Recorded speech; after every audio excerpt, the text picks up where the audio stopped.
Hi guys, welcome back sa ating YouTube channel. Ngayon nga pala guys, magpapalit tayo ng carb dito sa barako natin. Yan. Ito yung na-vlog na din natin dati.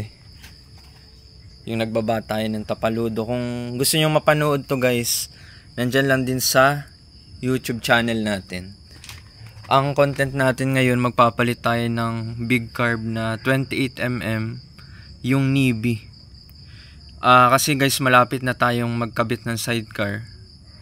Kaya para may extra power din sa takbuhan. Kasi minsan dinadala ko ng school lukban, ahonan yun.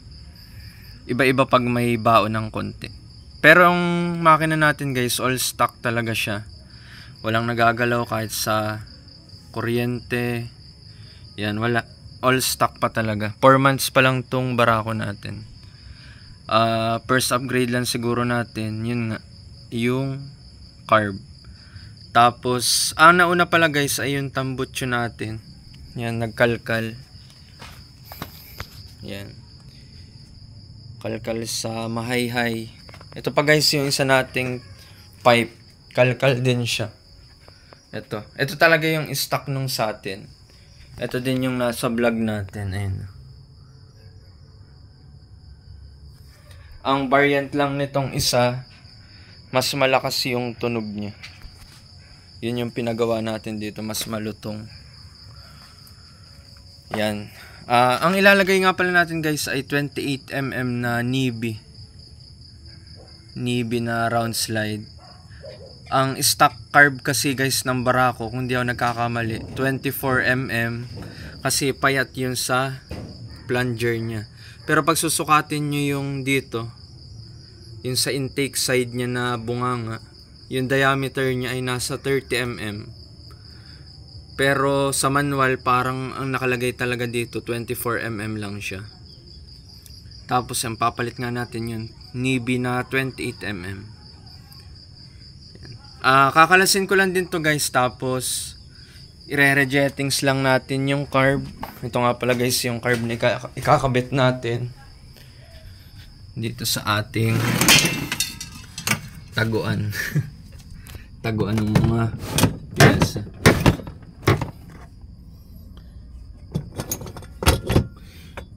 Ito guys, ito nga ba yun? Ayan, ito guys, 28mm na Nibi round slide. Yan, ito guys yung iba nating mga pyesa. 4 valve Mio. Soon guys, pag-graduate natin. Para may abang na yun guys. Tapos ito yung 63 natin sa Mio. Ngayon naka 65 na tayo dun. Yan. Hindi masara. Hindi na masara guys. Yan. Pero dati guys talaga naikabit na natin itong 28mm dito sa barako natin. Kaso nga lang, ginagamit din natin sa school. Kaya medyo may takaw lang siyang konti sa gas. Kaya binalik natin sa stock carb. Pero ngayon, dahil magsa-sidecar na tayo, babalik natin tong 28mm. Ang ilalagay nga pala natin guys dito ng jettings ay siguro around 1/10 or 1/15 main jet, tapos sa slow jet siguro 40, or kukunin ko yung stock na slow jet nitong carb. Bahala na guys, mamaya update ko na lang kayo pag sasalpak natin. Ito tono pa kasi natin eh. Pero dati nung kinabit ko to, ang nakakabit sa kanya ay 115/38. Kaso parang medyo lean pa. Kaya siguro maglalaki tayo sa slow jet, mga 40 nga, ganun. Ang stock nga pala na carb guys, konting kaalaman lang din. Ang stock carb ng barako ay 28.95. Magtataka kayo guys, ba't 28 yung sa stock carb na slow jet? Ako din guys nagtaka nun, kasi sabi ko ang laki ng makina ng barako pero 28 lang slow jet. Sinilip ko guys yung butas nung 28. kahit 28 lang, ang laki ng butas. Parang katumbas niya ay 40 sa mga nabibili natin na slow jets. Yun, parang katumbas niya 40. Pero ang nakalagay lang sa kanya 28. Tapos yun, main jet niya 95 lang. Yan. And okay guys, rejet lang natin tapos salpak natin.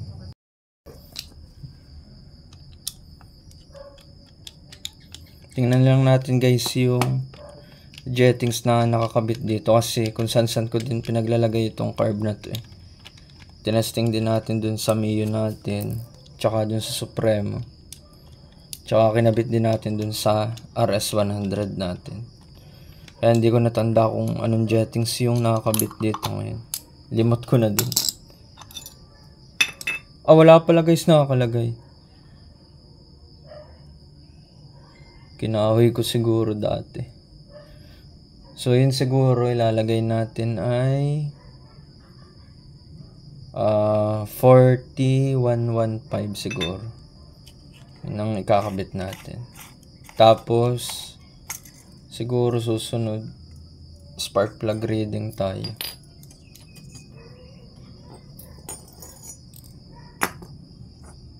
Yan, kunin ko lang yung mga jettings natin. Yan, ito guys yung mga jettings natin.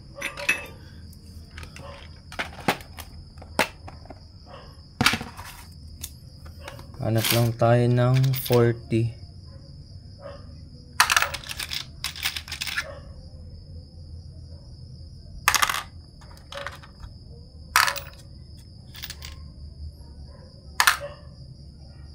Yung stock kasi guys ng Navy na 30mm 40 yun. Yun sa 28mm naman ang stock nun ay 38. Yun ang kukunin natin. So na kaya yun?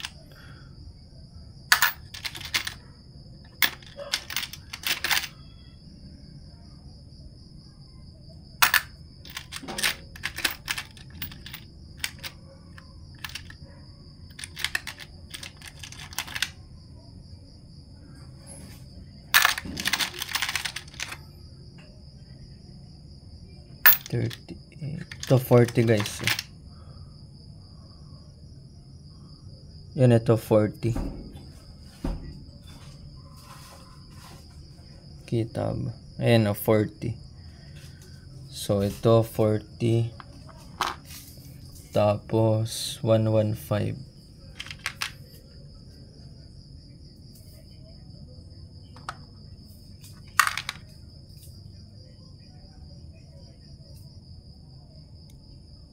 Ano ito? 115. Yan, ito guys yung lalagay natin. Silipin ko lang yung butas. Yan. 40 tsaka 115.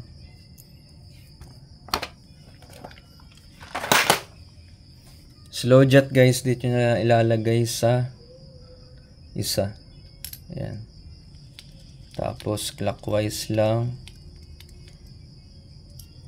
Ito naman, itong maliit main jet dito natin ilalagay sa atomizer. Yan. Tapos flat screw. Pangpihit. Saktong higpit lang guys kasi nasisira yung ano niya, yung pinagpipihitan. Ganito guys ang mangyayari. Saan na ba yun? May sira tayo dito guys eh.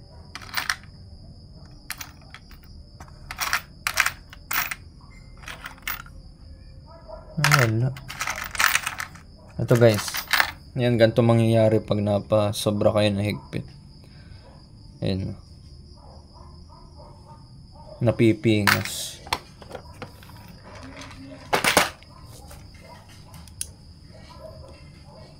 Kaya saktong higpit lang guys.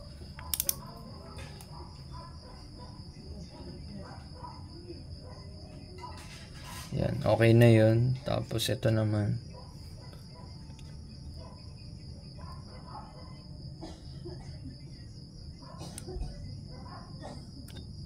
Okay na din. Tapos balik lang natin tong cover niya. Tapos screw.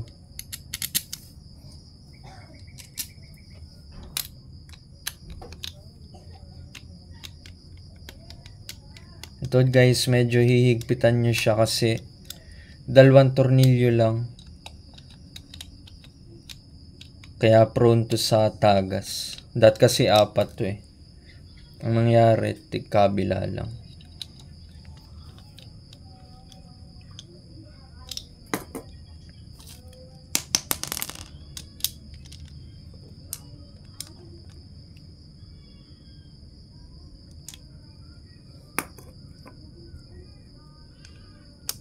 Yun ang nagiging sakit guys ng mga gantong big curve, inatagas yun sa baso. Yan. Okay na. Tapos sa pihit siguro open muna tayo 1.5 lang. Tapos hahanapan na lang natin ng maganda pag naandar na. Pero yun talaga guys ang sa manual ng gantong Navy. Ang recommended sa kanya ay 1.5 yung bukas. Yan. Half, 1.5.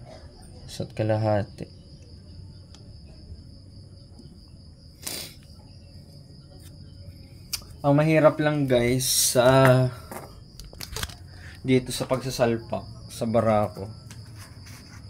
Dito guys kasi hindi natin aalisin yung sa airbox eh. Isasaksak din natin siya dito. Ito guys ang hirap na hirap ako.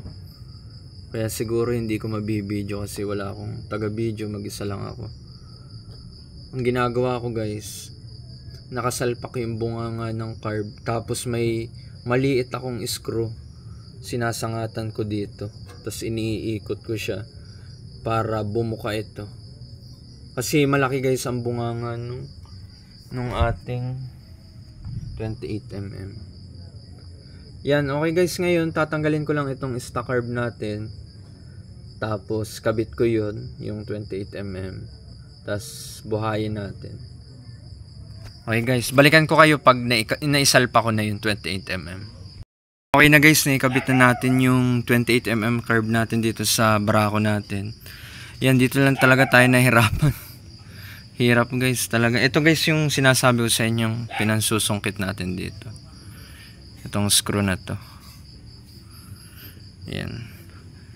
Tapos guys, hahanap na lang kayo ng bagong clamp na mas mahaba. Kasi hindi na pwede yung stock clamp nya dito.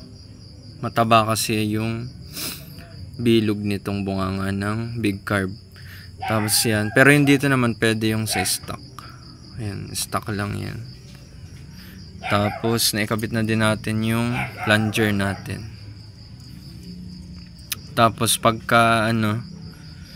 pagkakabit natin ito, ilalagay lang natin yung hose nung sa gas tank. Tapos ready to start na. Kabit ko lang guys. Ayun, okay na guys, naikabit na natin yung sa gas hose nya. Ayan. Okay na. Start natin.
guys, dinagdagan lang natin ng konti yung sa hangin niya na 1/4. Yan, mukhang okay naman yung minor niya.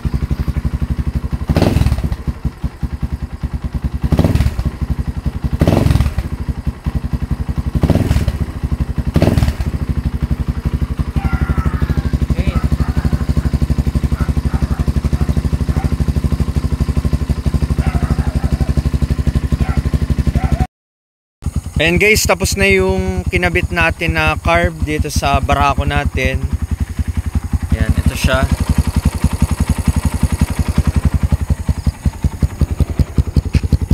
Yan yung minor niya.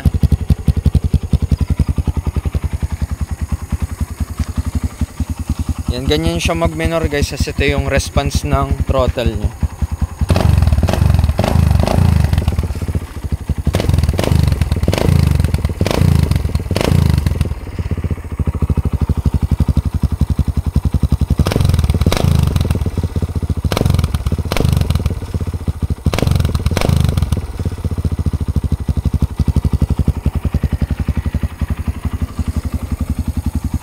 Tapos ito guys yung barako natin.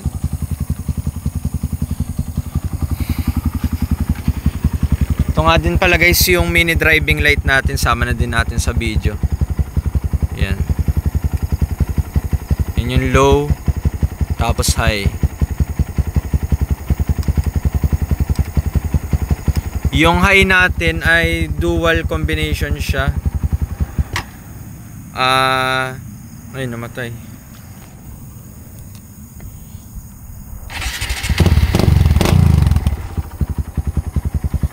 Dual combination siya guys na white and yellow. Ito naman yung ano natin, yung headlight. Low niya ay yellow, tapos sa high ay white. Yan, hindi makita guys yung high. Hindi kita sa video pero kita naman sa personal. Tapos low, yan, yellow. Yan.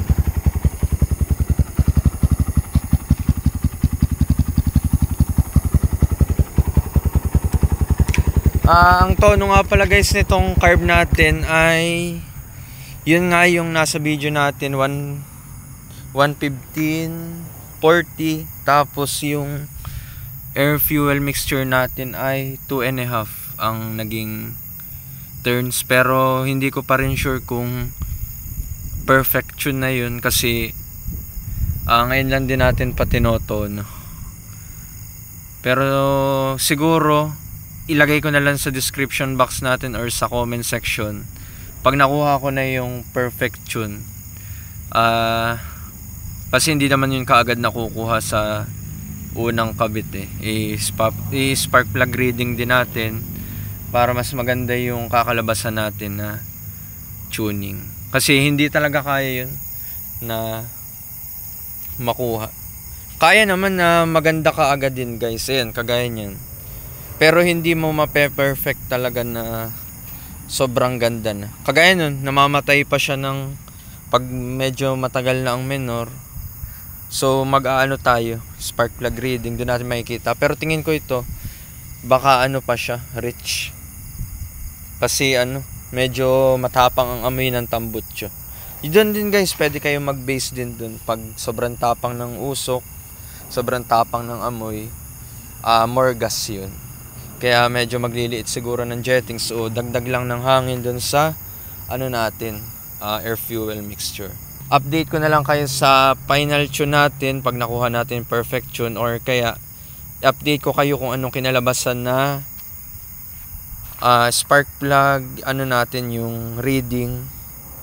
Ilalagay ko dun sa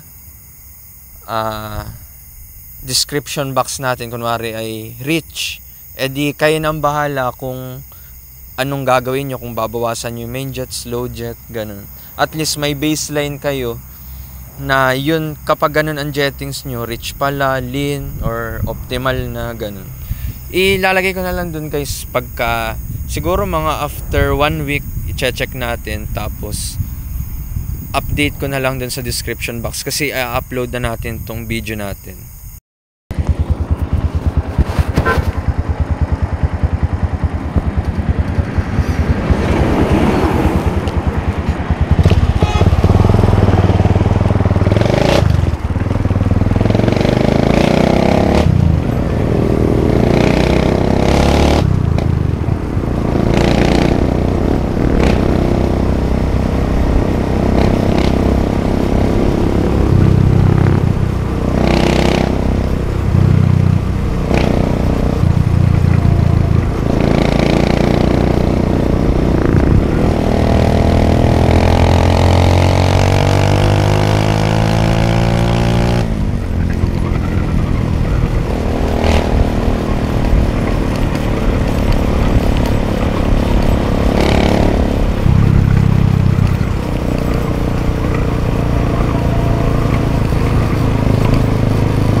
Ayun guys, hindi ko lang mahataw masyado kasi nakaipit lang sa ano natin dito.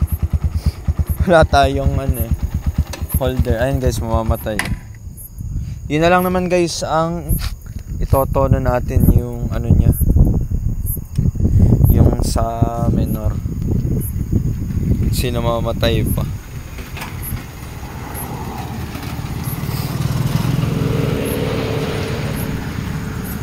Pero ganun guys yung response niya. Ang ginagawa ko kasi guys na testing, yung i-high gear ko siya, tapos lalakihan yung pihit. Kasi guys, pag tinesting nyo dun, naka-high gear kayo, kunwari ay 4th gear, tapos mabagal ang takbo nyo, around siguro mga 40 lang, tapos pinigaan nyo ng malaki or sagad.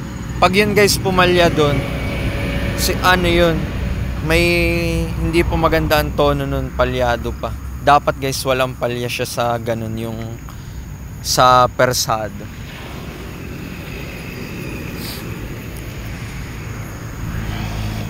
Hindi lang natin mahataw. Nakaipit lang sa tiyan natin. Ayan. Tapos guys, pag magsa-sidecar na tayo, ipapalit na natin yung kasama sa kasa na 44 na sprocket. Ngayon kasi guys, naka 36 na rear na sprocket. Sa engine sprocket natin ay stock 15 lang. Ang top speed natin guys dito sa sprocket na to ay 125. Medyo lang pa sa 120 di siguro mga 125 yun. Hindi na siya guys sasagad kasi na-limit na siya. Wala nang isasagad, talagang 125 lang. Siguro dun sa stock na sprocket, siguro magwa 130 ganun. Kaso nga lang, hindi rin siguro kasi patay na patay ang kwarta guys pag yung 33. 33 kasi ang stock ng Barako, yung ganito.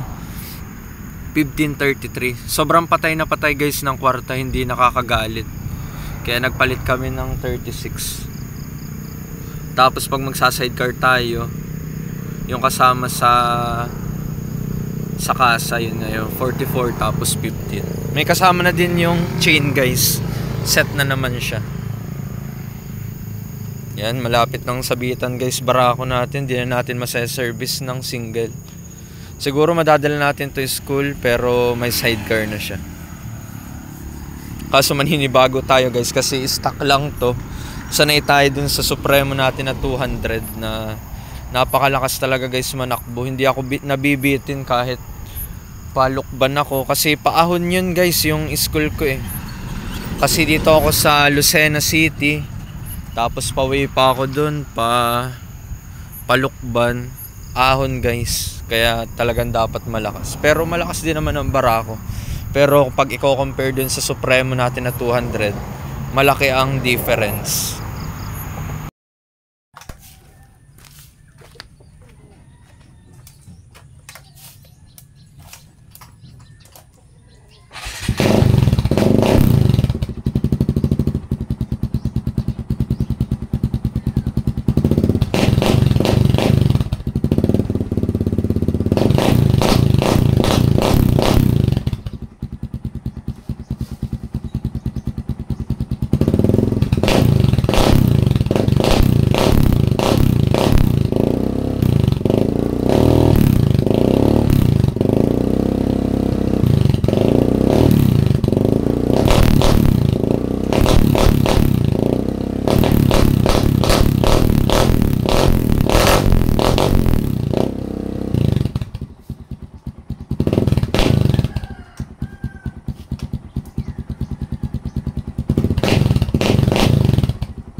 Papagapangin ko naman ngayon guys yung naka high gear tapos pipihit ng malaki.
Sobrang ganda talaga guys ngayon ng throttle response natin simula nung nag 28mm kesa nung stock siya.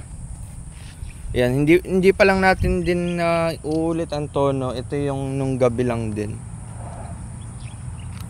Binidyo lang natin umaga para syempre may testing tayo. Hindi na din tayo nakapag-testing nun kasi gabi na, madilim, tsaka matulog na yung kapitbahay kahit dito sa labasan.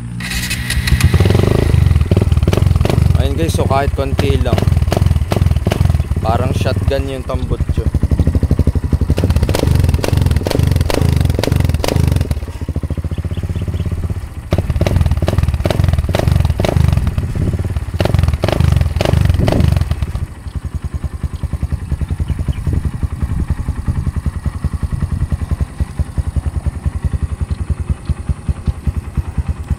Ang mahalaga naman dito guys ngayon sa tono natin pa, hindi naman siya yung totally pagkabitaw mo ng sinilyador namamatay. Ang napapansin ko pag natagilid lang naka side stand tayo, dun siya namamatay. Pero pag tuwid naman hindi siya namamatay.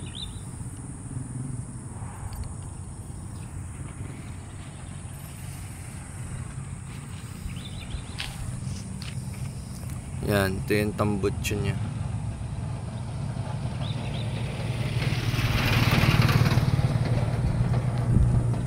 Sa mga hindi pa nga pala guys nakakapanood, ito yung gawang Mahayhay Laguna.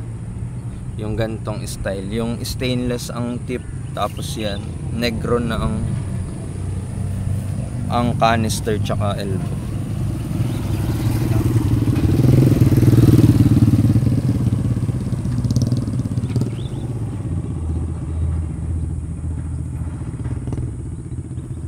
Dito try din natin mag rolling. Papagapangin lang natin guys. Gandang ganda talaga ako guys sa tunog ng barako kapag nagapang yung hirap siya tas malaki ang pihit. Lagapakan talaga guys eh.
Guys, ganun guys ang tunog niya kapag yung gapang, yung lagapakan lang siya.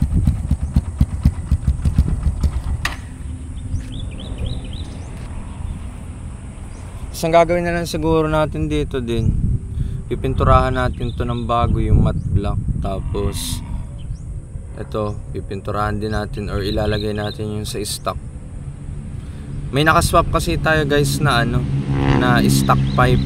Sa stock pipe natin. Dito isinwap natin sa mahayhay na tambutso. Kaysa magpakalkal pa tayo, yun saglit lang. Swap lang, add lang ako ng 500 yun. Ito yung tambutso niya. Yung isa natin yung stock nasa bahay.